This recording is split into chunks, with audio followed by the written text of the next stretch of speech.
Es un tema técnico que, bueno, se requiere mucho más, ya un curso más especializado sobre este tema, porque no se aborda en un ratito, ya es un tema muy importante también para poder hacer una inspección del trabajo en altura.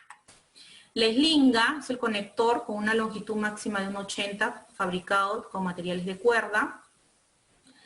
Las eslingas cuentan con ganchos para facilitar su conexión al arnés y a los puntos de anclaje. Algunas eslingas incorporan un absorbente de choque, ¿no? Que ustedes ven acá. Gancho mosquetón. Ven acá diferentes modelos de los ganchos o mosquetones, que es un equipo metálico que es parte integral de los conectores y que permite realizar conexiones entre el arnés a los puntos de anclaje. Eso es este mosquetón. Como ven acá, esta eslinga tiene un mosquetón. Igual, nuestros conectores que utilizamos en nuestro arnés también tienen un mosquetón, con los que nos enganchamos a la línea de vida o al punto de anclaje. Por ejemplo, si estamos trabajando en un andamio, vamos a utilizar este mosquetón para anclarnos a esa baranda del andamio, ¿sí? Esas son las partes que debemos conocer, que es parte de un sistema de caídas, ¿no? La línea de vida horizontal, como ven acá, si hacemos este trabajo, y si estamos trabajando en altura, también podríamos estar trabajando de forma vertical y tendríamos que tener una línea de vida vertical. Eso va a depender de el grado de inclinación y el espacio donde estamos trabajando y sobre todo movilizándonos, porque a veces hacemos un trabajo estático en ese lugar, o a veces tenemos que movilizarnos para hacer el trabajo en altura. Bien, acá vemos una línea de vida vertical, tenemos también no solamente líneas de vida que nosotros conocemos como cuerdas, ¿no? O sogas de nylon de 3/8, sino que también podemos utilizar algunos cables de acero. Y ahora, como la tecnología, como les digo, ha avanzado, hay muchos elementos ahorita en el mercado donde nosotros podemos utilizar para poder plantear controles efectivos que también sean, que funcionen y que también se adapte al trabajo que va a hacer el trabajador, porque no podemos decir que todos los que hacen trabajo en altura lo realizan de la misma forma, ¿no? Podemos nosotros pensar en trabajo en altura y cuando me dicen trabajo en altura yo tengo que saber qué trabajo va a hacer y cuál va a ser el procedimiento operativo para recién plantear las medidas de seguridad. Nunca podemos decir, trabajo en altura, ya. Escalera o simplemente andamio. Hay muchos tipos de suelo. Ustedes saben que existen muchos tipos de suelo, ¿no? Tenemos el rocoso, el arcilloso, el gramoso. Y dependiendo del tipo de suelo también tenemos que evaluar si va a funcionar utilizar un andamio o una escalera o de repente un manlift o un telehandler. De eso también, por eso es importantísimo nosotros saber y empalparnos de cómo va a ser el trabajo y en dónde va a ser el trabajo, antes de anticiparnos a lanzar una medida de seguridad de forma improvisada, ¿sí? Incluir dentro del plan de emergencia es un procedimiento para rescate en altura.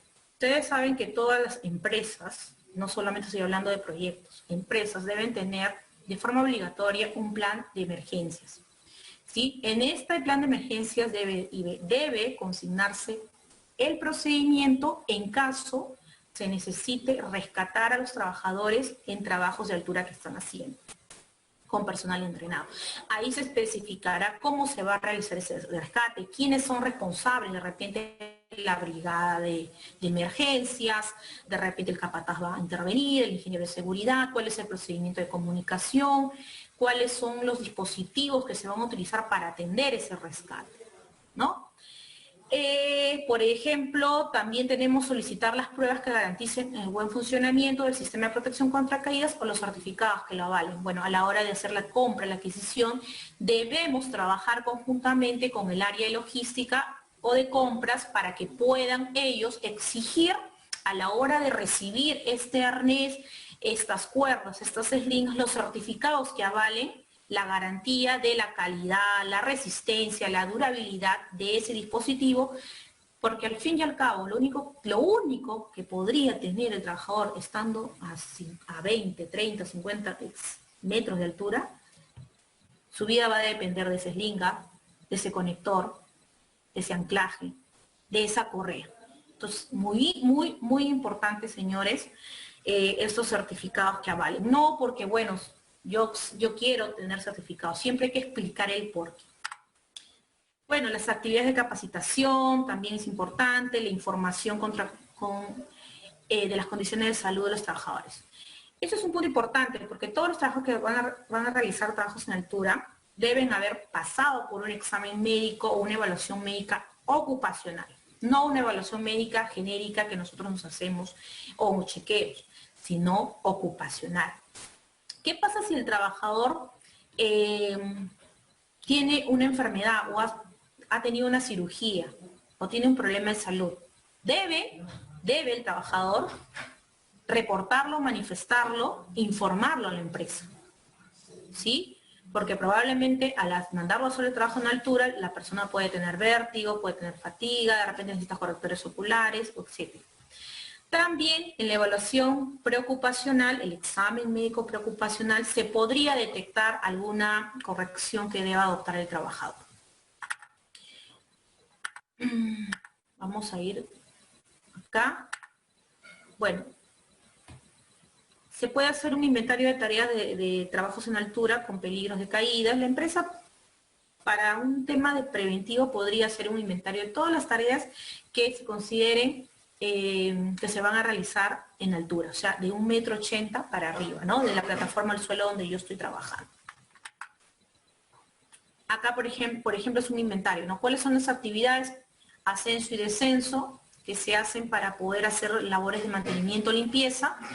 Equipos, ¿qué voy a utilizar? Voy a utilizar escaleras, andamios, elevadores, cuerdas, líneas de vida, arnés. ¿En qué estado están? Bueno, malo, usado, deteriorado, roto. Y las cantidades. El posicionamiento, voy a utilizar para posicionarme haciendo un trabajo en altura, necesito conectores, anclajes, eslingas, arneses, frenos. ¿En qué estado están y en qué cantidad tengo? ¿Por qué las cantidades? Porque recordemos que si falla una, si se rompe, si se deteriora, pasara algo, ya tengo en stock otra. Porque es importante para no dejar de hacer el trabajo y sobre todo para hacerlo de forma segura. Y así tenemos también otra actividad, el desplazamiento, la seguridad colectiva, la demarcación. La de seguridad colectiva es unas medidas de seguridad que van a proteger al trabajador y a otras personas que estén cercanas al trabajo que esté haciendo este trabajador. Por ejemplo, las barandas y las redes. ¿Cuál es la diferencia entre las barandas y las redes? Bueno, las barandas se colocan en el perímetro al borde del área de trabajo que estoy haciendo en altura para evitar que el trabajador o los trabajadores que están en ese frente se caigan. En cambio, las redes, más que todo, es para contener a la persona de la caída libre, ¿no? De la caída que está teniendo. Entonces, ahí es una gran diferencia. O sea, la red no evita que caiga, sino te contiene de la caída. Muy bien. Acá, por ejemplo, el inventario de los EPPs. ¿Qué EPP necesito? Casco, gafas de seguridad, protección auditiva, guantes antideslizantes, es importantísimo, botas antideslizantes, ropa de trabajo. Ahora, las especificaciones técnicas de los EPPs debe establecerlo la persona que esté encargada de la gestión de la seguridad y salud en el trabajo. En este caso, si vamos a cumplir la ley de seguridad, tendría que procesar esta información los profesionales del servicio de seguridad y salud en el trabajo. Eso es lo que debería hacer. Pero si estamos, si muchas empresas, yo sé que hoy por hoy, lo digo con toda seguridad, no tienen el servicio de seguridad y salud del trabajo, no cumplen con el servicio de seguridad y salud del trabajo. Lo único que a veces tienen es contratan a una o dos personas para que hagan lo que es seguridad y salud del trabajo. Y se acabó, seamos sinceros. En esos casos, aquella persona que es designada como responsable para realizar estas funciones tendrá que elaborar. Muchas empresas no lo hacen y eso es una desventaja a la hora de dotar del EPP al trabajador, porque en lugar de protegerlo, va a hacer todo lo contrario. No lo va a proteger, sino lo va a dejar a su suerte. Por ejemplo, guantes antideslizantes. Si no les damos ese tipo de guante, el trabajador ¿qué podría pasar a la hora de subir? Resbalarse. Lógico, ¿no? Entonces, todo ello tiene un fin, pero la persona que compra no necesariamente sabe de estos temas. Entonces hay que darle esa información para que pueda hacer la compra correcta. Y también las inspecciones de trabajos en altura, ¿no? Las inspecciones que son diarias que se deben hacer. Mucha mala práctica es recoger el prevencionista, apoya, ¿no?, en la diligencia, el desarrollo del ATS, el PETAR, y se va, ya no regresa a hacer la inspección. La inspección de los trabajos de alto riesgo, que uno de ellos es trabajo en altura, tiene que hacerse diario. Ahora, ¿con qué frecuencia? Eso tiene que autorregular la empresa y el encargado de seguridad de la empresa para saber si lo va a hacer cada media hora a pasar, cada una hora, o de repente se va a quedar ahí toda la jornada de trabajo. Les comento que hay muchos países en en Sudamérica que los prevencionistas de riesgos no son vistos como aquellas personas que están todo el día parados mirando a los trabajadores. No, ellos tienen una programación de, bueno, van 2 veces en la jornada laboral, pueden ir 2 veces cada frente y se acabó. ¿Por qué? Porque las personas, los trabajadores, se tienen que autorresponsabilizar también por su vida y por su seguridad, ¿no? Eso es una filosofía de trabajo y una cultura que la tienen arraigada, porque ellos también tienen sus normas con muchos años a comparación de nosotros. Bueno, vamos a ver acá, también se puede hacer un análisis FODA para poder hacer un diagnóstico situacional de la forma como estamos trabajando. Es válido, hay algunas empresas que lo hacen, otras que no, pero eso es, esta herramienta FODA realmente es una herramienta de gestión empresarial que se puede aplicar a la seguridad y salud del trabajo también, sobre todo en trabajos de alto riesgo, no solamente altura. Y cuando haces el FODA puedes identificar tus fortalezas, oportunidades, debilidades y amenazas, y al final puedes presentar un informe, ¿no? Sobre todo, cuáles serían las propuestas de control, qué necesitas mejorar en lo que son medidas de seguridad, qué necesitas mejorar en lo que es capacitaciones y formaciones y entrenamiento. Ojo, los trabajos de alto riesgo, sí es importante la teoría, pero también es necesario la práctica para simular de cómo el trabajador haría su trabajo de forma segura. Ojo, nuestro trabajo de seguridad y salud del trabajo no es fiscalizar el trabajo del trabajador que ha sido contratado, porque ha sido contratado por algo, ¿no? Porque sabe su tema eléctrico, sabe su tema de trabajo en caliente. Nuestra postura en seguridad y salud del trabajo es velar porque lo que va a realizar, lo que está entrenado en realizar operativamente en materia de seguridad y salud, también esté preparado y lo haga de forma segura. Eso es el objeto. Por eso estas propuestas de control no son para cambiar la forma de cómo él trabaja, sino que mejorar y plantear medidas de control de muchos ámbitos, de los EPPs, de EPCs, de capacitaciones, de forma segura, ojo, de los equipos, si están en buen estado, si los que necesitan tienen guardas, si tienen sus extintores, si han entendido cómo se utiliza un extintor, etcétera, ¿no? Y algunos controles administrativos, si saben llenar el ATS, el PETAR, de repente sí saben hacer su trabajo, pero a la hora de llenar el ATS me ha dicho que acá ha puesto que no está usando EPP, solamente un EPP, porque no lo sabe llenar. Y si no lo sabe llenar es porque no tiene una capacitación inicial. O si la ha tenido, el capacitador no se ha hecho entender o él no ha entendido nada, ¿no? Por temas de distracción u otros factores. Entonces, eso es importantísimo para poder, que nos puede ayudar el FODA en realidad, ¿no? No es obligatorio, pero es un mecanismo que te puede funcionar, es válido.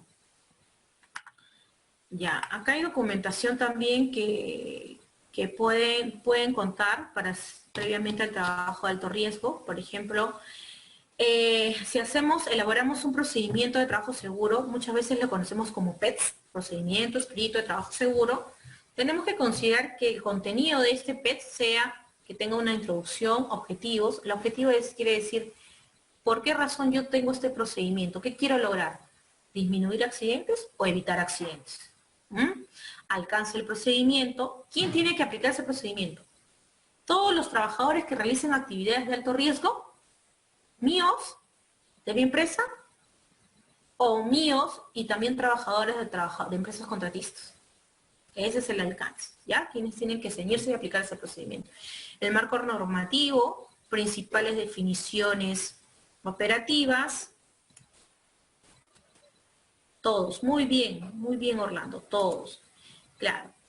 Esas reglas del juego, por decir reglas del juego en materia de seguridad, la empresa principal autorregula. De repente la empresa, el trabajo de altura lo va a tercializar con una empresa contratista. Y le dirá a la empresa contratista, bueno, si tú vas a trabajar, primero me presentas SCTR, exámenes médicos, y tu procedimiento escrito de trabajo seguro de cómo tú vas a hacer tu trabajo seguro. O de repente, mira, yo tengo un procedimiento, ciñete a mi procedimiento. Esas reglas o esos estándares, ¿cómo se van a manejar? La empresa principal tiene que dejarlos claros desde el inicio, antes incluso de firmar un contrato o dar la buena pro o contratar a la persona natural o jurídica que va a hacer el trabajo en altura. Bien, las tareas que se van a realizar en trabajo en altura, las responsabilidades, el flujograma del proceso de administración de tareas de alto riesgo, etc. Ahora, esta documentación, el PES, puede tener una estructura diferente a la que tenemos acá. Esta es una propuesta. ¿Dónde podemos encontrar una estructura de un procedimiento escrito de trabajo seguro ya regulado? En el sector minero. El sector minero sí tiene una estructura del contenido mínimo de un procedimiento escrito de trabajo seguro en uno de sus anexos de su reglamento sectorial de seguridad. Ellos sí.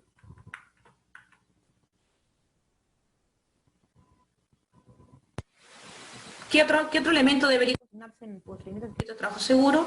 Las medidas colectivas que voy a utilizar, los EPPs, las especificaciones técnicas y la cantidad de equipos y herramientas, pasos para elaborar el permiso de trabajo seguro, sistemas de acceso para trabajo en alturas, herramientas de preanálisis operacional, etcétera, ¿no? Esta es una propuesta de algunos elementos que pueden ir como una documentación, que sería un control administrativo antes de realizar un trabajo en altura. Hay algunos que solamente se basan en tener su procedimiento escrito de trabajo seguro, su ATS y su PETAR vinculante del procedimiento, y con eso es suficiente. Realmente eso va a depender mucho de la autorregulación interna que tenga en su sistema de gestión cada empresa. Pero lo mínimo que debe tener, ya les he dicho, ¿no? Antes de ejecutar sus labores, su ATS y su PETAR. Y también un checklist o una inspección de preuso del arnés, una inspección preuso del andamio, de la escalera, etcétera, ¿no? Por más que te digan, bueno, ayer ya lo verificó el inspector, sí está bien el andamio. Antes de utilizarlo, igual haga siempre una preinspección, aunque sea una vuelta de gallito, pero háganla, ¿no? Porque en el desplazamiento o en el montaje, de repente, por ahí faltó una pieza o se echó a perder. A ver, el audio dice, se va y viene. A ver, espérenme un momentito, que vamos a hacer algo, ¿ya? Vamos a hacer algo.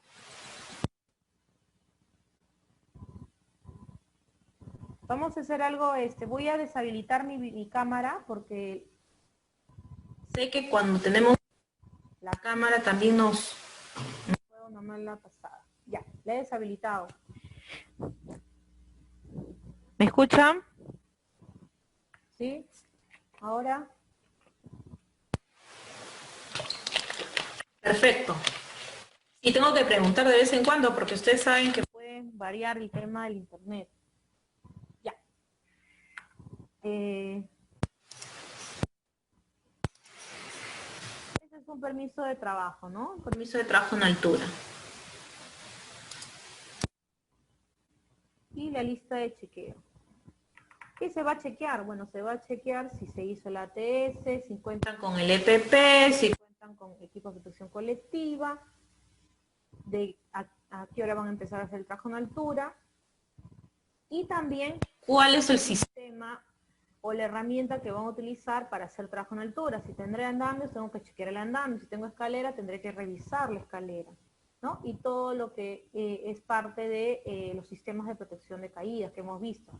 La línea de vida vertical, horizontal, los conectores, las eslingas, todo lo que se necesita utilizar para hacer el trabajo en altura. No se puede dejar de lado, minimizar ningún elemento que voy a utilizar para el trabajo en altura, porque se tiene que evidenciar que ha sido revisado, inspeccionado, y tiene que firmar este permiso de trabajo en altura quién está ordenando hacer el trabajo. ¿Quién está ordenando? El residente, el supervisor, aquella persona que está en ese turno, en ese lugar, como jefe del área de operaciones para poder liberar el trabajo y enviar. Muchas veces solamente el trabajo en altura lo firma el de seguridad y ahí quedó. Ya, empiecen, trabajen. No, el de seguridad sí da el visto bueno y libera el trabajo, pero se cerciora de que estén cumpliendo mínimo las medidas de seguridad. ¿Y quién ordena el trabajo? El trabajo de la parte técnica y operativa lo ordena el jefe o el jefe del proyecto, el jefe de la obra. Esa es la persona que ordena el trabajo. Ya, vamos a ver acá. Trabajos eléctricos. Energía peligrosa es el potencial de riesgo que existe durante la operación de las máquinas generado por su capacidad de movimiento. Hay diferentes tipos de energía: eléctrica, circuitos eléctricos, por ejemplo, mecánica, máquinas o partes de máquinas en movimiento, o energía que está almacenada. Neumática, aire a presión, compresores, que sí se utilizan sobre todo cuando hacemos trabajos de calidad, ¿cierto? Hidráulica, fluido a presión en tuberías, química, combustible, ambientes inflamables, tóxicos, etc.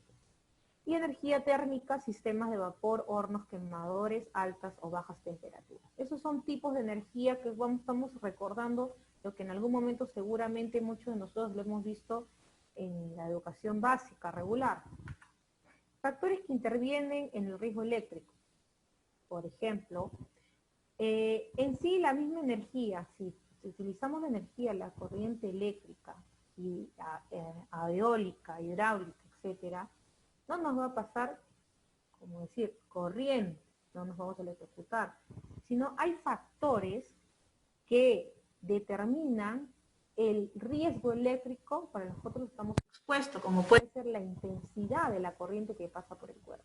No en sí la misma electricidad, sino la intensidad, el nivel de exposición al riesgo, el tipo de contacto, el recorrido de la energía o la corriente eléctrica por el cuerpo, la naturaleza de la corriente eléctrica, la resistencia eléctrica del cuerpo humano, la tensión de contacto, la edad, el sexo y por último las condiciones ambientales.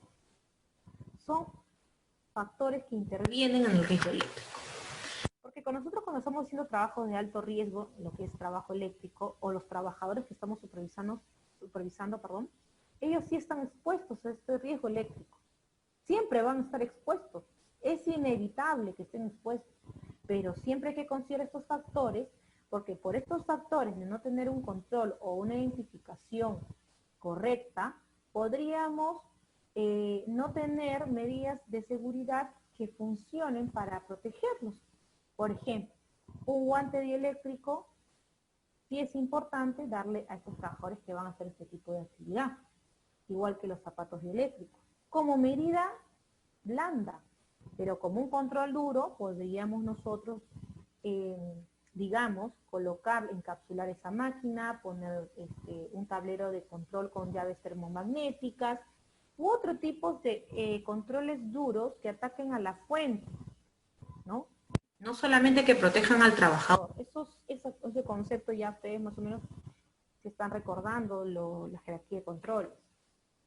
Bueno, los trabajos eléctricos son actividades con energía eléctrica consideradas de alto riesgo, sí, ya lo repasamos. Pueden ser trabajadores que puedan estar expuestos a los factores de riesgo a través de contacto directo o a través de contacto indirecto. Las diferencias son que el trabajador con contacto directo entra en contacto con elementos conductores, que puede ser, digamos, un cable pelado, ¿cierto? O puede ser una fuente, que normalmente deben estar en tensión. ¿Sí? Están en tensión y al tener el contacto directo con la fuente que produce esta o pasa esta energía eléctrica, las personas, los trabajadores pueden electrocutarse, lo que llamamos electrocución. Y eso es por la tensión, ¿no? Por la tensión que pasa de la fuente al trabajador. El contacto indirecto es cuando el trabajador entra en contacto con masas que no deberían estar nunca en tensión. Por ejemplo, un motor que está en tensión y a la hora del trabajador querer prender, apagar, trasladarla, manipularla, le pasa esta corriente eléctrica. Y esta tensión es lo que podría matar al trabajador. No en sí la corriente, sino la tensión, ¿no? En la cual puede pasar por su cuerpo. Entonces, cuando hacemos trabajos eléctricos, y vamos a tener seguramente trabajadores que van a estar en contacto directo o indirecto con las fuentes, lo que debemos siempre asegurarnos, obviamente, es tener un pozo a tierra. Número 1, un pozo a tierra. Ya así estemos en un trabajo, en un proyecto, una obra civil. Y con mucho más razón si estoy en una empresa, en una infraestructura, ¿no? Fija. Debo tener ese pozo a tierra y también considerar que el cableado eléctrico cumple con especificaciones técnicas del Código Nacional de Electricidad. Seguramente nosotros como seguridad tenemos que saber, pero no lo vamos a saber todo a profundidad. Podemos respaldarnos con el área de mantenimiento de la empresa para poder hacer esa verificación o esa inspección de forma segura. O sea, los hacemos participar para que también apoyen en las inspecciones de estos equipos y evitar que, por ejemplo, que existan este tipo de riesgos asociados a través del contacto indirecto, ¿no? Reparación de equipos móviles por fuerza eléctrica, limpieza a maquinarias, lubricación, arreglos de mecanismos atascados, son algunas de las medidas efectivas que podrían ser consideradas como preventivas para evitar este riesgo eléctrico que se materializa en el trabajador, ¿no? Mucho de eso pasa por la falta de mantenimiento. En el caso de McDonald's fue por una falta de inspección y obviamente como no se inspeccionó, nadie dio la orden de que se haga mantenimiento. Aún algunos, a ojo de buen cubero, sabían que de vez en cuando ya estaba fallando la máquina, pero por no hacer un mantenimiento de que costaba entre 200 y 300 soles, eso fue lo que valió para la empresa la vida de estos dos jóvenes. Entonces, esto es importantísimo, hasta el cansancio, lo podemos repetir, pero hasta el cansancio, hasta que no tomemos las correcciones y demos la importancia que debe ser. Limpieza, podemos hacer, sí, lubricación de máquinas también, mantenimiento, reparaciones también, importantísimo. Muchos de los sistemas que tenemos, que comparten, digamos, algunas partes de las maquinarias, son el sistema eléctrico, el sistema hidráulico o neumático. Entonces, eso es importantísimo mapearlo. Una de las personas que debería dar la alerta es el que opera el equipo o la máquina o que hace el trabajo, porque ellos conocen en qué estado está su maquinaria, su equipo, o esa parte o el accesorio de ese componente. ¿Sí? Muy importante. Hay algunos métodos o unas herramientas de bloqueo top-load, candados, que utilizamos para poder evitar que un equipo empiece a funcionar o que un trabajador lo utilice o lo active, ¿sí? Y que está prohibido. ¿Por qué? Porque están haciendo mantenimiento. Que es muy alto riesgo tener contacto con ese equipo. Entonces le ponen este candado para que ninguna persona no autorizada vaya a utilizarlo o vaya a manipularlo. Tarjetas de seguridad. Esas tarjetas de seguridad no son tan efectivas como los candados, porque los candados de ninguna manera nos permiten abrir esa compuerta o tocar ese equipo. Estas tarjetas básicamente son informativas donde nos indican alguna peligrosidad en su operación. Por ejemplo, ustedes ven, peligro, no operar, dispositivos eléctricos, ¿no? Y colocan ahí ciertos datos. La fecha de expedición, la fecha en que se ha hecho la inspección, el nombre del equipo y el responsable de la tarjeta o candado en la que ha puesto. El responsable que sea el autorizado y el trabajo a realizar. Entonces, eso es importante saber en qué momentos y cuál de estos dispositivos de bloqueo voy a utilizar para alertar de algún posible peligro, en este caso tipo eléctrico, que está asociado a algún posible riesgo en caso de manipular y operar esa maquinaria al que no está autorizada la persona. Ahí vemos algunos bloqueos, sistemas de bloqueos que se utilizan. Como les digo, la tecnología en seguridad no pasa desapercibida. También nos ayuda a poder mejorar los controles. Por ejemplo, hay bloqueos que tienen sensores. Es decir, si una persona quiso abrir, quiso utilizar, puede dar una alarma de que alguien estuvo queriendo operar ese equipo y que no está autorizado. Entonces, acá tenemos también el bloqueo de palancas, con candados, ¿sí o no? Para también enchufes, miren acá esta cajita, ¿no? Para el interruptor, para que no lo enchufen y no operen o no enciendan ese equipo. Eso también, esos sistemas lo va a elegir la propia empresa. Trabajo en caliente. ¿Qué es un trabajo en caliente? Es una actividad también de alto riesgo que implica una fuente de ignición o cuando se puede generar calor suficiente para encender materiales inflamables o combustibles. Puede incluir llamas, arcos o chispas. Incluye también cualquier otra fuente de calor que pueda emitir energía suficiente para encender materiales inflamables o combustibles. Vamos a ver acá. El trabajo en caliente, cuando estamos hablando de este tipo de trabajo de alto riesgo, estamos hablando de tareas como pueden ser la soldadura, el corte, el esmerilado, y utilizando también sopletes. Los procedimientos para trabajo en caliente reducen las posibilidades de que se produzcan incendios en la instalación.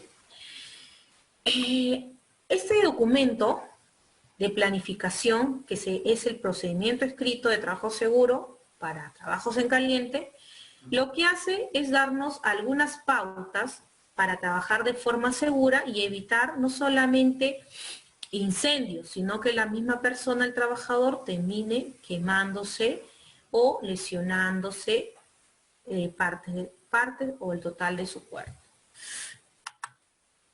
¿Cuáles son las precauciones que debemos considerar al hacer trabajo en caliente?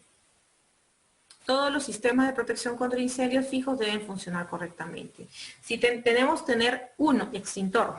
Cuando hacemos trabajo en caliente debemos tener extintor, por lo menos de 9 kilos, no esos de 4 kilos, no bastaría. Sobre todo si estamos hablando de un extintor tipo ABC y de PQS, de polvo químico seco. También tenemos otra precaución, es el ATS, el PETAR. Otra precaución es que los materiales inflamables y combustibles deben mantenerse a una distancia de 10 metros del área de trabajo. Si yo tengo mi banco de soldadura o mi área de trabajo en caliente cerca a mi área de trabajo en caliente, no deben haber sustancias inflamables, combustibles, que puedan generar o tener un grado alto de inflamabilidad, porque podría ocasionarse un incendio. Entonces, por eso es importante saber o tener un plano de la ubicación o de la infraestructura y de lo que tiene cada ambiente de trabajo o espacio de trabajo. El material combustible que no se puede trasladar se debe proteger con lonas abiertas.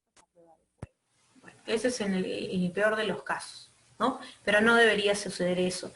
Ese es un tema también importante que considerar, porque incluso si yo estoy haciendo un trabajo en caliente, pero sí estoy cumpliendo que el área de los materiales peligrosos, en este caso digamos vamos a tener gasolina, petróleo, almacenado, entre otros productos, inflamables, no solamente mantengan la distancia mínima de 10 metros a mi área de trabajo de soldadura, sino que a la hora de almacenar estas sustancias inflamables, entre estas sustancias no sean reactivas unas con otras, porque de nada sirve distanciar 10 metros si al final en ese almacén voy a almacenar todos los productos inflamables.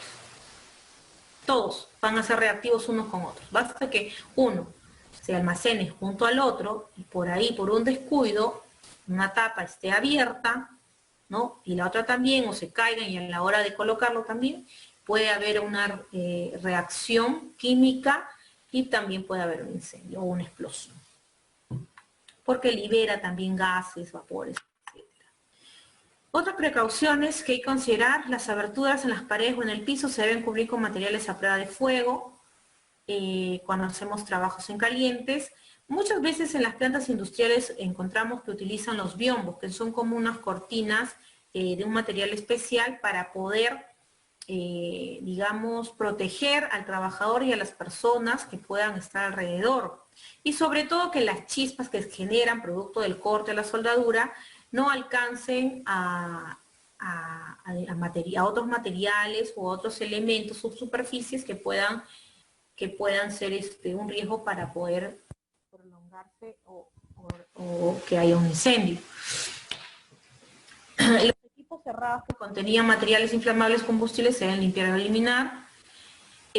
Utilice protectores para proteger a las demás personas de la luz de soldadura, los biombos, así se llaman. Estos son algunos EPPs que deben utilizar el soldador o el trabajador que realiza trabajos en caliente. Hemos dicho y repetimos, trabajo en caliente puede ser un trabajo de soldadura, y cuando hacemos soldadura podemos tener diferentes metodologías o materiales involucrados que vamos a usar para hacer soldadura.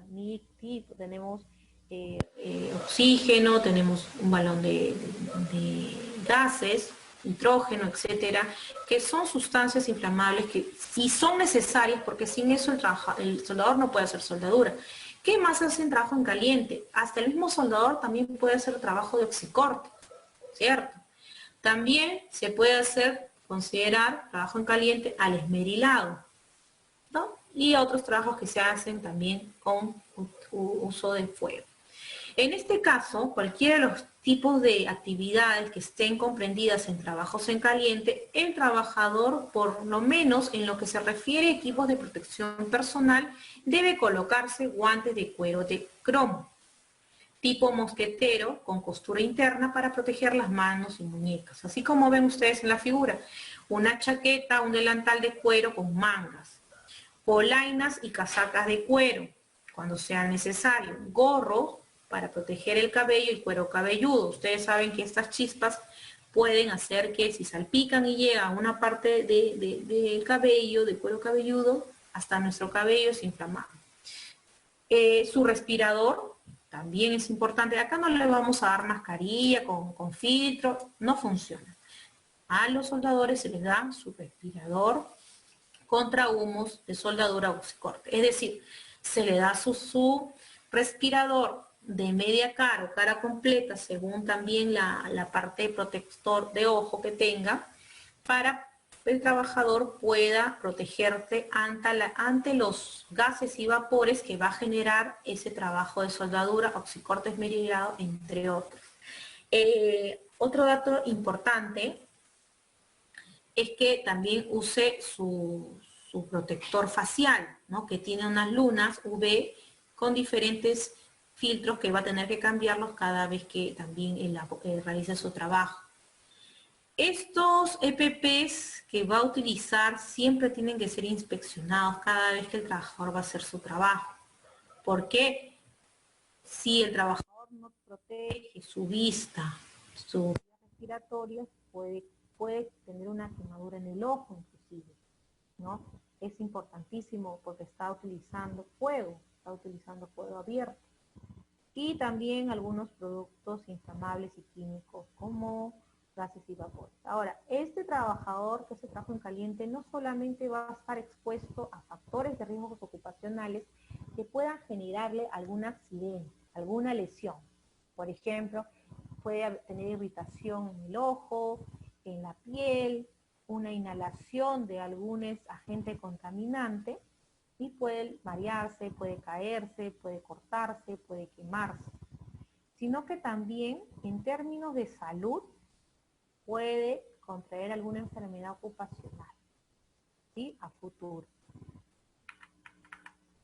Entonces, incluso el soldador puede estar haciendo trabajo en caliente y a la vez, y ejemplo, el grupo de trabajo de los, por ejemplo, de los que están colocando el acero, vamos a decirlo así, están colocando el acero y justo han encontrado o tienen algunas varillas que no las pueden introducir más a la tierra porque digamos que es rocoso y hasta ahí nomás han torniqueado y ha llegado, necesitan volar 2 metros de la varilla de acero que está como una punta expuesta. Entonces, ¿qué pasa? El soldador tiene que trasladarse a ese lugar, a ese punto de trabajo. No es que le van a llevar la varilla a su banco de trabajo, sino él va a ir a ese punto de trabajo. Y para ir a ese punto de trabajo tiene que utilizar un manglift y de pronto, si no puede utilizar un manglift, va a tener que utilizar una escalera. Porque un andamio no sirve porque está justamente el suelo que está en ese lugar es un suelo limoso e inestable y no funciona un andamio. Lo que funciona es una escalera. Ya, una escalera, se sube a la escalera y ahí está haciendo un trabajo en caliente y a la vez un trabajo en altura. Entonces, se tiene que considerar que tengan todas las medidas de seguridad para evitar cualquier riesgo de los diferentes tipos de trabajo que está en ese momento haciendo. Resumen de la vigilancia contra incendios, ¿no? En el caso de que haya un incendio producto de un riesgo asociado al trabajo en caliente, mantener el área segura y libre de incendios, comunicar a la persona que realiza el trabajo en caliente o comunicarse con la persona, circular constantemente para controlar que no se provoquen incendios, estar preparado para responder a un incendio, permanecer en el área hasta 30 minutos después de haber finalizado el trabajo, ¿no? Son algunos resúmenes de acciones de vigilancia para prevenir o evitar los incendios. Otra cosa que me se olvidó decirles, el soldador siempre tiene que andar con su extintor.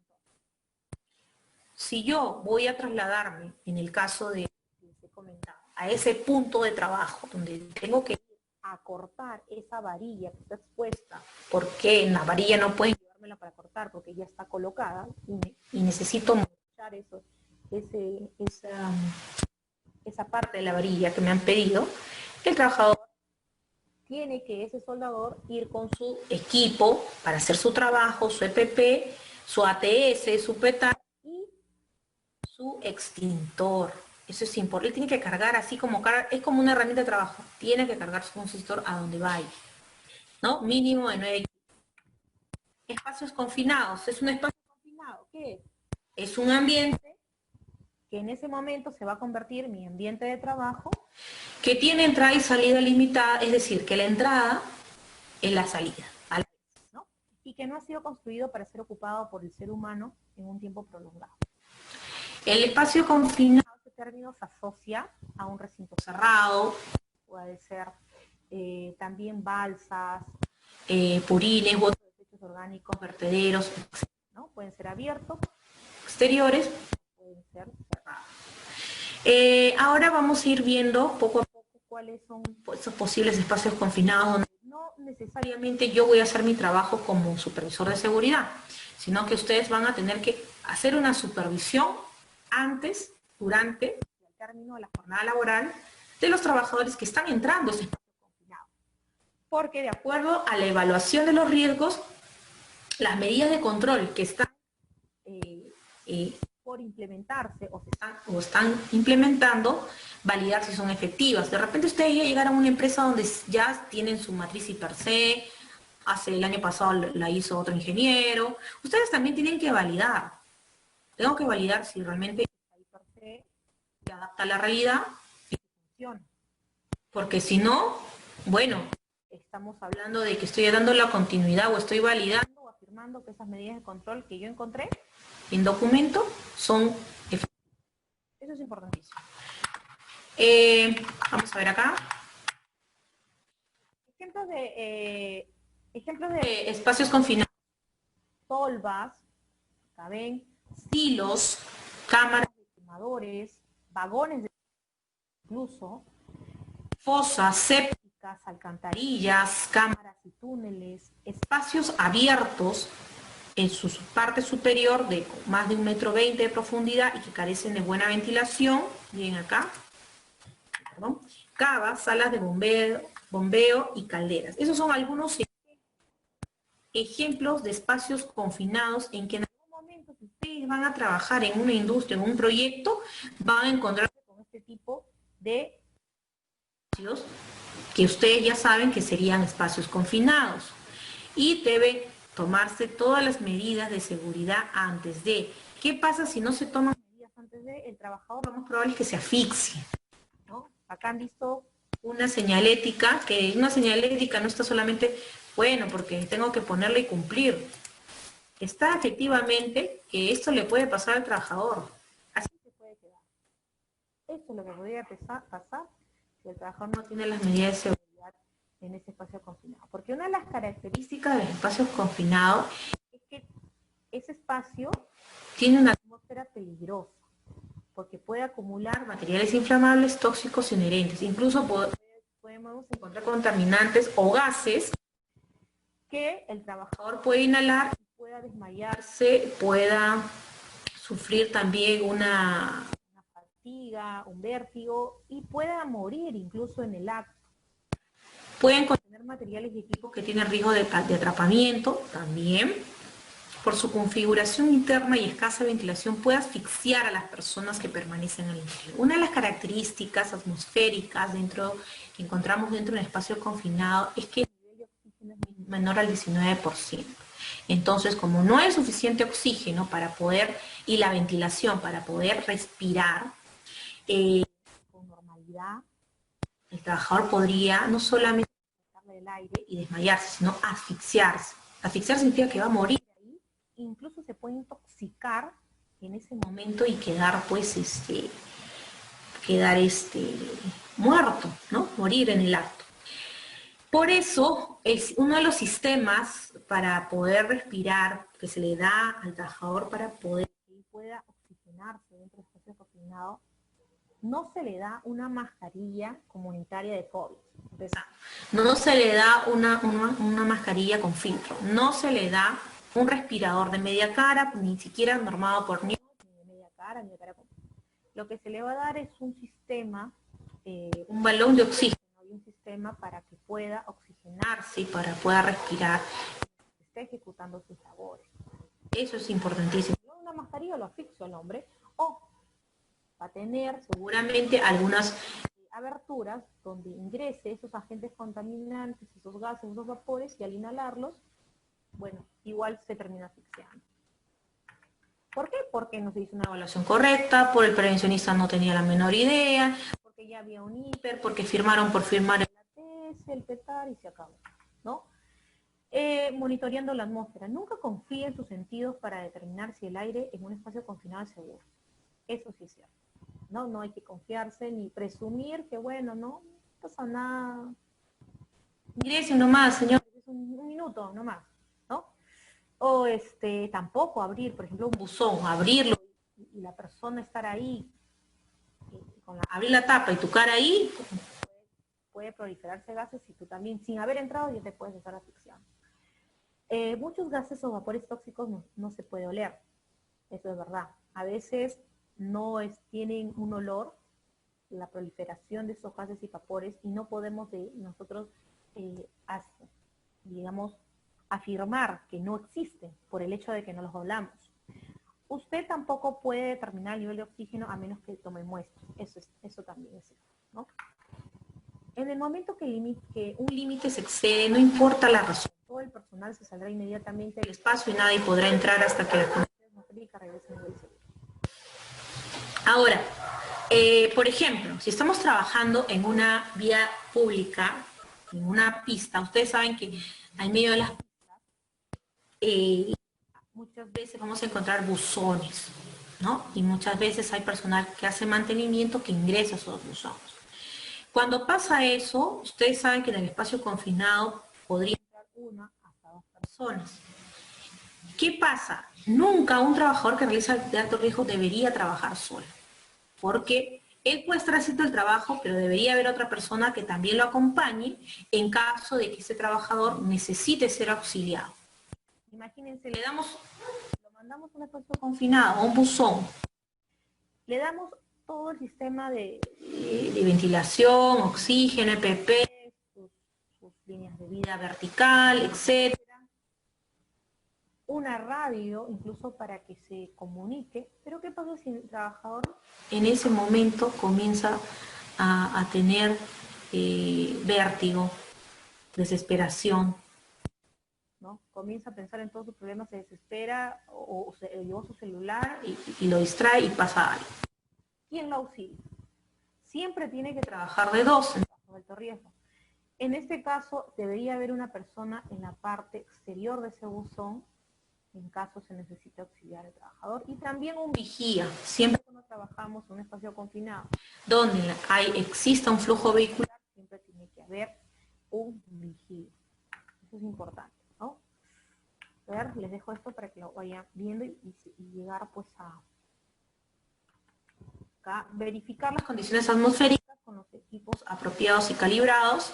Hay equipos especializados que nos ayudan a poder medir el nivel de oxígeno y saber pues la atmósfera con la que se cuenta abajo. No se va a abrir ese espacio confinado y decir, señor, ingrese. Siempre tiene que haber una preevaluación de las condiciones atmosféricas. Bueno, utilizar los EPPs que garanticen, ¿no?, la protección adecuada en ese espacio confinado. Por ejemplo, cascos, caretas, arnés. Si ustedes se dan cuenta acá en la imagen, está un trabajador que tiene un sistema de ventilación, ¿no?, especializado, ¿no?, con una manguera, y acá tiene su... Como les dije, jamás en un espacio confinado manden a un trabajador ni con mascarilla ni con respiradores, los que usamos normalmente, no un sistema especializado para su respiración artificial. Equipos de abastecedores de aire, autocontenidos, líneas de aire, equipos de comunicación adecuados también, luminarias, puede ser de día, pero en espacio confinado siempre falta la iluminación. Eso por una regla general. Herramientas, equipos eléctricos apropiados. El autorrescate cuando se detecten condiciones peligrosas, rescate sin entrar al área si es posible, es decir, el rescatista no se vuelve una víctima más. Contar con equipos apropiados como aire, autocontenidos, hipoides, cuerdas.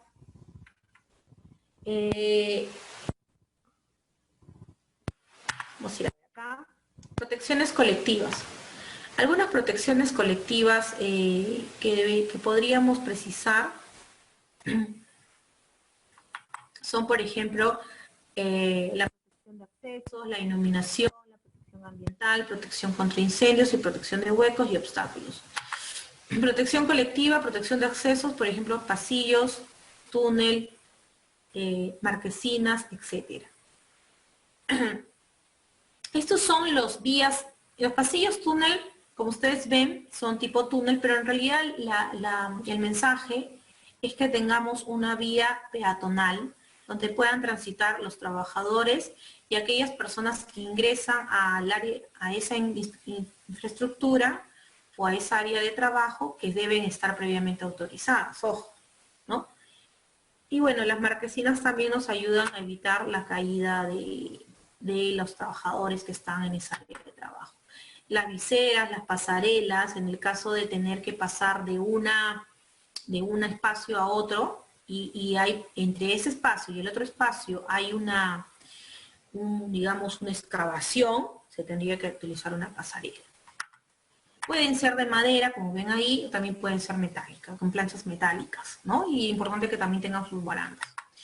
La iluminación, lámparas eléctricas portátiles, balizamiento luminoso, que ustedes ven en las carreteras también, en los proyectos de en las vías de tránsito también los consideran.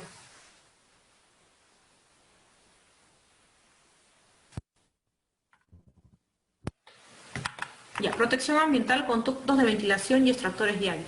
Justamente ahora en tiempos de COVID se está dando bastante énfasis a estos protecciones colectivas ambientales. Por ejemplo, en el plan COVID, en uno de sus lineamientos, que es medidas de protección colectivas, se habla bastante de la renovación cíclica del aire para evitar que la concentración del virus, del SARS-CoV-2. ¿En qué estado? Bueno, en el estado de las aerosoles o las gotículas que puedan permanecer en ese ambiente de trabajo o en esas superficies, ¿no? Y en realidad aquellas empresas que ya han venido cumpliendo con diferentes medidas de protección, ya sean de ingeniería, administrativas, eliminación, sustitución, EPPs, EPCs, bueno, ya tienen esa solución en tiempo de COVID. Estos son conductos de ventilación, extractores de aire, que ya lo estamos viendo, sobre todo para trabajar no solamente en espacios confinados, sino también si voy a ingresar a hacer un trabajo en altura, un trabajo caliente, un trabajo eléctrico. Todos estos trabajos pueden estar haciéndose de forma individual como de forma conjunta o transversal. Y bueno, la protección contra incendios, tienen todas las actividades de trabajo de alto riesgo deberían tener siempre a la mano un extintor. Como regla general, el soldador tiene que cargar su extintor. Pero siempre cerca al área de trabajo de los trabajadores que realizan trabajos de alto riesgo debe haber un extintor para poder auxiliarlos en el caso, bueno, que no te puedan desplazar de forma rápida. Imagínense un trabajador que está haciendo un trabajo en altura en un quinto piso. ¿Cómo nosotros podríamos llegar a subir el extintor en ese momento si él no tiene uno a la mano? No podríamos llegar a tiempo. Bueno, las barandillas, que ustedes ven acá, que son las barandas, muchos encontramos en algunos trabajos, proyectos hechos de forma hechiza, ¿no? La diferencia es que la forma hechiza no te garantiza pues la resistencia a la hora de repente el trabajador pueda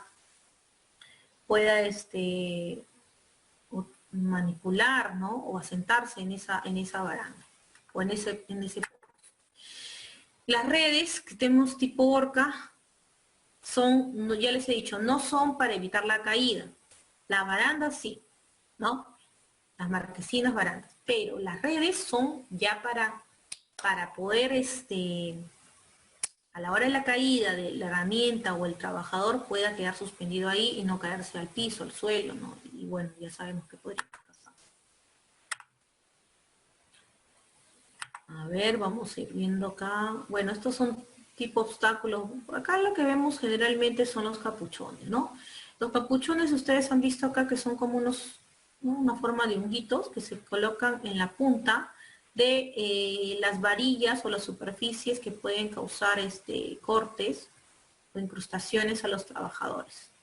Se coloca ahí como una protección colectiva de advertencia de que no se acerquen, no se toquen y probablemente que en caso de podría incrustarse. Este capuchón en realidad es una advertencia. En realidad esta protección colectiva no es que si yo me caigo encima de esa varilla el capuchón me va a proteger. De ninguna manera me va a proteger. Solamente es para avisar de que no se acerque. Protecciones individuales que nos protegen la cabeza, el oído, los ojos, la cara, la vía respiratoria, las manos, los brazos, pies, piernas, piel, tronco, abdomen, todo el cuerpo. Todas estas protecciones individuales que nos protegen todas las partes del cuerpo son obligatorias que se coloquen ciertos dispositivos, los trabajadores, para hacer esa protección. Si no, no van a poder protegerse de forma integral el trabajador. Para eso se utilizan diferentes dispositivos que en la medida de lo posible sí se considera que deberían ser normados para poder garantizar la resistencia en caso de impacto, la durabilidad, en caso de el trabajo y la exposición de los factores a los que estoy expuesto. Bien, ya hemos visto acá cabeza, el casco, oído, auriculares, tapones. Por ejemplo, para proteger el oído tenemos las orejeras y los tapones auditivos de silicona o de espuma, que ahora en el mercado también hay varios, que vienen en su cajita y son adaptables al casco. Lo que es las orejeras, actualmente también tenemos orejeras que tienen radios, ¿no? Para tener manos libres, porque muchos trabajos, por ejemplo, para trabajos en altura, si es una altura, si estoy haciendo un trabajo en altura y tengo que hacerlo de forma vertical, yo necesito mis manos para ir subiendo por la escalera, para ir sujetando. Digamos que ese es el sistema para subir, ¿ya? No hay forma, solamente por escalera. Una escalera estática y voy a subir. Necesito las manos. Y si yo tengo que comunicarme, solicitar algo o pedir auxilio o dar una información en ese momento y no puedo esperar, yo tengo que utilizar la radio. Entonces, ¿qué haría si estoy en la escalera? Con una mano me agarro y con la otra utilizo la radio. Para eso, ahora también hay orejeras donde se tiene la radio incorporada dentro de la orejera para esa comunicación y lo que le llamamos manos libres. También tenemos pantallas faciales, en el caso de trabajo en caliente, está bien acá, utiliza el soldador, el que hace el corte, etcétera. Y también tenemos estas gafas. La diferencia de los lentes de seguridad, que estas gafas son como unos googles donde tienen alrededor acá unas siliconas, que es como un chupón y se adapta a tu cara y te protege los lados superiores y laterales para que en caso de que una partícula, evite que, mejor dicho, que alguna partícula ingrese al ojo. Una partícula que te puede ocasionar un deterioro a la vista, también te puede ocasionar la pérdida de la vista o te puede generar una quemadura en el ojo. Por ejemplo, si te entra una gota o unas partículas de concreto, ¿no? Del concreto, te salpica y tú estás utilizando el lente de seguridad tradicional y no este antiparro, los Googles, que son estas gafas, podrías tener una quemadura química en el ojo y eso podría llevar a irritarte, a dolerte un montón de tiempo también, a tener descanso médico, probablemente, no sé, dependiendo cómo sea la relación laboral, también puede perjudicar al trabajador. ¿Por qué? Por no tener y a veces el trabajador puede ser que se lo coloque, pero si el EPP le han comprado y le han dado un EPP que no lo protege ante la exposición de los riesgos de su trabajo, bueno, no es que nada sirve, pero no cumple el objetivo. Esa es la palabra. Ahí tenemos por las vías respiratorias, lo que les he dicho, las máscaras, las mascarillas. Esto de acá estas son descartables, pues, ¿no? Solo es para un solo uso y estas sí te pueden utilizar más tiempo, son reusables, se pueden limpiar y puedes cambiarle los filtros y los cartuchos. Eso va a depender de qué. Va a depender del tipo de agente de riesgo o contaminante al que estemos expuestos. Si estamos expuestos al polvo, tendrá que ser su filtro contra el polvo a gases, especialmente para gases, vapores, o uno mixto, porque también hay mixtos, por ejemplo los P100, SMP100 son diferentes agentes contaminantes. Y así, es de acuerdo al trabajo que realiza el trabajador. Miren, un trabajador puede hacer un trabajo en altura. Ya. También puede hacer un trabajo en caliente, un trabajo espacio confinado, excavaciones, etc. Vamos a poner un ejemplo práctico. Un trabajador, yo les voy a preguntar a ustedes, un trabajador que va a realizar un trabajo de soldadura, ¿será lo mismo su trabajo y sus protecciones que debe utilizar, tanto colectivos como personales, serán las mismas que debe utilizar en caso de hacer una soldadura en superficie que dentro de el agua, digamos, tiene que bucear y tiene que irse a hacer una soldadura bajo el agua? ¿Será lo mismo? Cambia, ¿sí o no? Va a cambiar de repente las medidas de seguridad que tiene que utilizar el trabajador, pero el trabajo es el mismo, de soldadura. Entonces, a lo que voy es que jamás demos por sentado o nos anticipemos y asociemos a siempre pensar que el soldador, todos los soldadores tienen que utilizar el mismo EPP.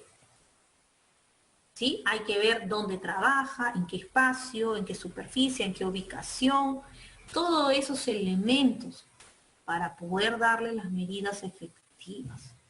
Si va a ser soldadura en nivel 0, en nivel 1, en altura. Así es, Orlando, cambian las condiciones de ambiente.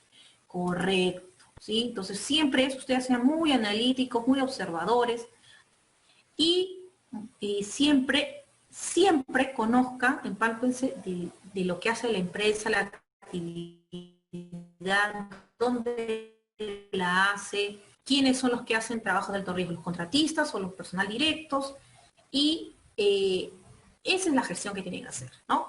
No basta con saber, no la teoría, sino que cuando estás en el campo, poder aplicarla y siempre tener el sentido común para poder hacer una supervisión efectiva, ¿no? Con resultados. Esa es la idea. Porque a ustedes los van a contratar porque le dan un valor agregado a la empresa, porque tienen juicios de valor y son resolutivos.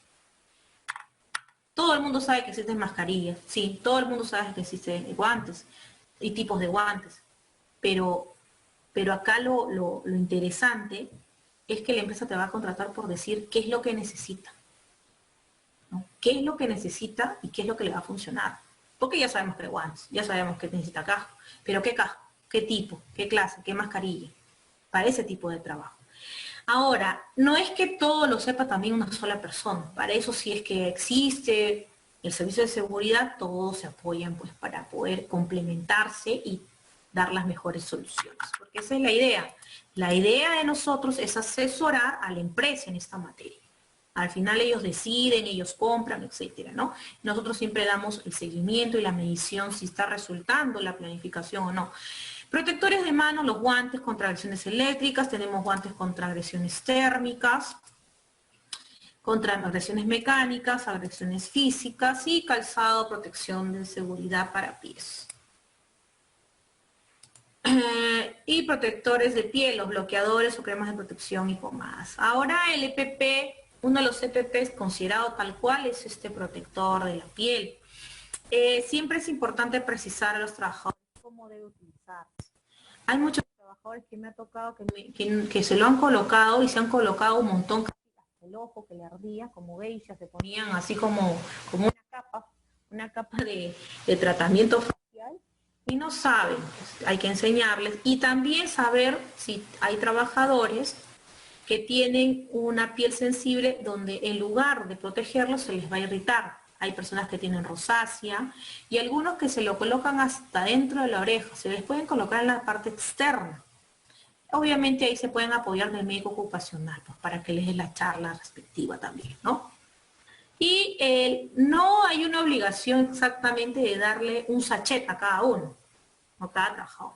Pueden tener la empresa un dosificador, digamos, de 1 litro, no sé, de 2 litros, así, para que comunitariamente lo utilicen los trabajadores. ¿Sí? Eso no es que esté como una regla general de darle a cada uno su propio dosificador. Dentro del tronco y abdomen, proteger, bueno, el chaleco, el mandil, ¿no? Lo que vamos a utilizar, todo lo que es trabajo en caliente, siempre de cuero para trabajos en caliente. Ya, el arnés también que hemos visto, la ropa de trabajo. Lo importante también acá hay que precisar dentro de lo que es las especificaciones de ropa de trabajo, ya sea mameluco, pantalón y camisa, siempre que sea manga larga y pierna larga. Y también que tenga cintas respectivas mínimas 2 pulgadas. El color, ya la empresa se encarga de decir qué color es.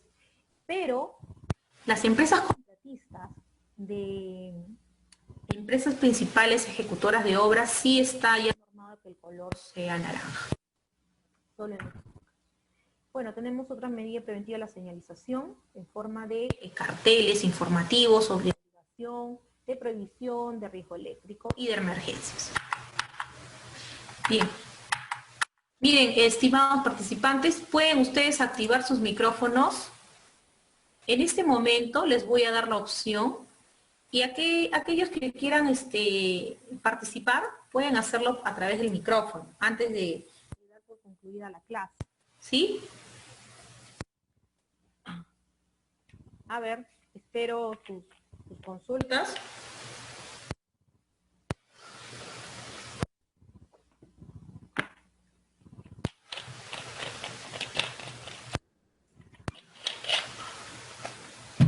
tardes. Buenas tardes. ¿Con quién me comunico? Con Orlando. Orlando Salvador.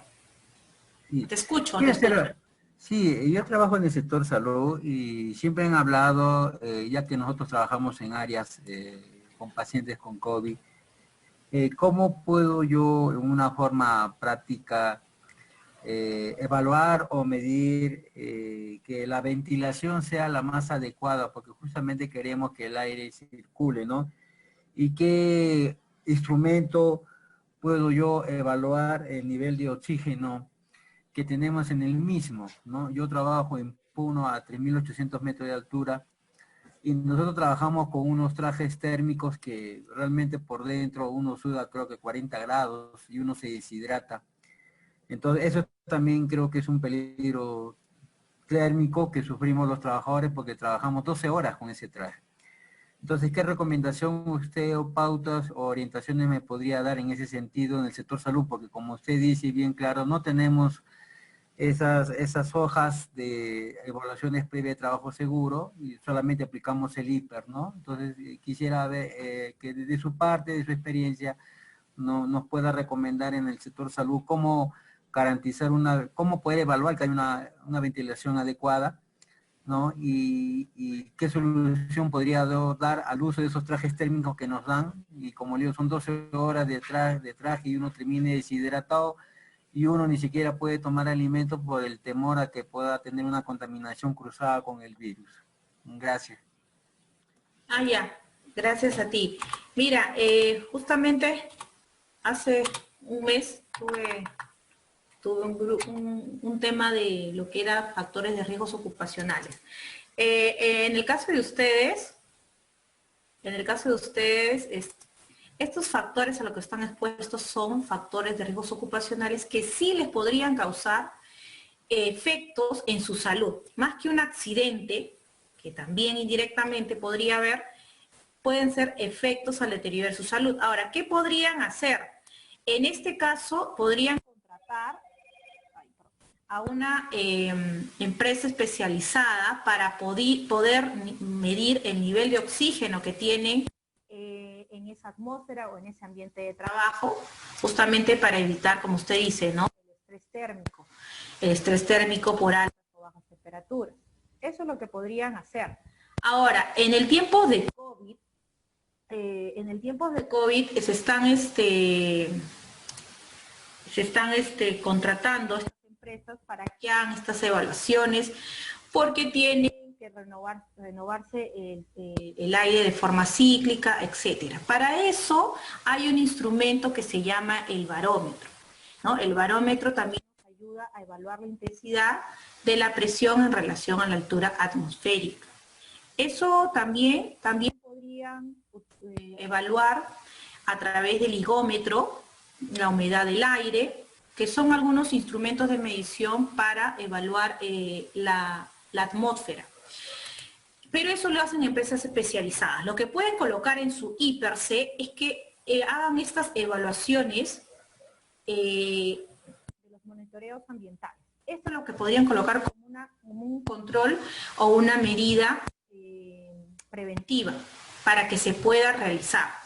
Ahora, existen diferentes métodos para poder hacer evaluaciones de niveles de riesgo a los que están expuestos los trabajadores al COVID. Lamentablemente en nuestro país, en el Perú, no existe, no existe un instrumento técnico que permita a las empresas, ¿no? O al servicio de seguridad, a los ingenieros de seguridad, tener una guía para poder determinar ese nivel de exposición al COVID-19 de los trabajadores. Uno de esos factores son justamente el tema de la atmósfera o de la ventilación. Lo que sí existe es un instrumento, una guía que España lo ha elaborado a través de una metodología llamada Control Banding, donde los especialistas en cada punto tienen que hacer estas mediciones. Es decir, o ustedes o alguien que es ingeniero de seguridad, pero no se ha especializado en la medición del nivel atmosférico, de tanto en presión como en temperatura o humedad, no podría determinar cuál es el nivel de exposición respecto a este componente. Si no, lo tiene que hacer una empresa especializada, obviamente con personas especializadas para hacer este trabajo. Sin embargo, lo que ustedes podrían hacer en su gestión de seguridad es colocar en su matriz I/C, que bien si la tienen la pueden modificar o la pueden actualizar, lo pueden estipular y dejarlo consignado como una medida de control para que se pueda realizar de forma efectiva. ¿Por qué? Porque ustedes saben que ese I/C es aprobado por el Comité de Seguridad de la empresa o de la institución, o el del supervisor, en el caso que no hubiera comité. Entonces, del momento que esa I/C nuevamente, que es actualizada, vuelve a ser aprobada, esa medida de control debería implementarse. Es decir, si no tienen a la persona especializada para hacer este monitoreo ambiental, tienen que obligatoriamente contratar para tener cuáles son los índices o los límites máximos permisibles en el que ustedes se encuentran, si están dentro de ese rango o fuera de ese rango. De estar fuera de ese rango, ustedes estarían no solamente expuestos a factores de riesgo, sino estarían expuestos sin medidas de control. Y en cristiano, mañana, pasado, no se van a enfermar. Se van a enfermar o van a adquirir la enfermedad o van a tener síntomas de repente el próximo año o de aquí a 2 años. Y si no han tenido una evidencia, ¿no?, en este tiempo de los controles que han implementado, bueno, la empresa va a tener que asumir la responsabilidad y si tienen el SCTR, que yo entiendo que todo el personal de salud sí debe tener el SCTR, tiene que el SCTR cubrir, ¿no?, en tema de salud y en el tema de pensión para los trabajadores. La buena noticia y mala noticia, bueno, es que si tú adquieres una enfermedad, probablemente sea muy tarde porque tu salud está en juego. Muchas veces cuando el diagnóstico no es a tiempo, ya es irreversible esa enfermedad. O sea, ya no vas a tener como un tratamiento, vas a mejorar o superar. Simplemente se va a ir deteriorando tu salud. Y en el caso de la buena noticia, en términos legales, es que el trabajador va a tener todo el derecho a que sea reconocida esa enfermedad que vas a contraer como una enfermedad profesional. Inclusive si más allá de esos factores que hemos visto, químicos o factores biológicos, el coronavirus podría también ser considerado como su enfermedad profesional a todos los trabajadores del sector salud. Ahora, no necesariamente hablo de los trabajadores del sector salud que están planillados. Para efectos de ahora, en tiempo de esta pandemia, ustedes, todas las personas que trabajan en esta actividad, sean personal que está planillado, que está por ser por honorarios, por locación de servicios tercerizados, etcétera, sí son considerados como personal de esta actividad del sector salud. Y bueno, en conclusión, tiene que contratar una empresa para que haga este monitoreo ambiental, porque a ciencia cierta, a ojo de buen cubero, no podríamos tener un indicador que nos asegure en qué nivel de exposición atmosférica o presión, humedad, etcétera, estarían expuestos a ustedes, a pesar de que sí sabemos que están teniendo síntomas de estrés térmico, etcétera, ¿no? Pero para eso tenemos que tener evidencias. Entonces, haciendo esta evaluación, ustedes pueden determinar cuál es el nivel de exposición al cual están expuestos, a través del uso de estos instrumentos que son especializados, son calibrados y debe haber un informe final para poder tomar esa determinación. Bueno, espero haberte absuelto tu consulta. Muchas gracias. Bien, si hay otra pregunta, la puedo atender, si no doy por finalizado ya la lección número 5.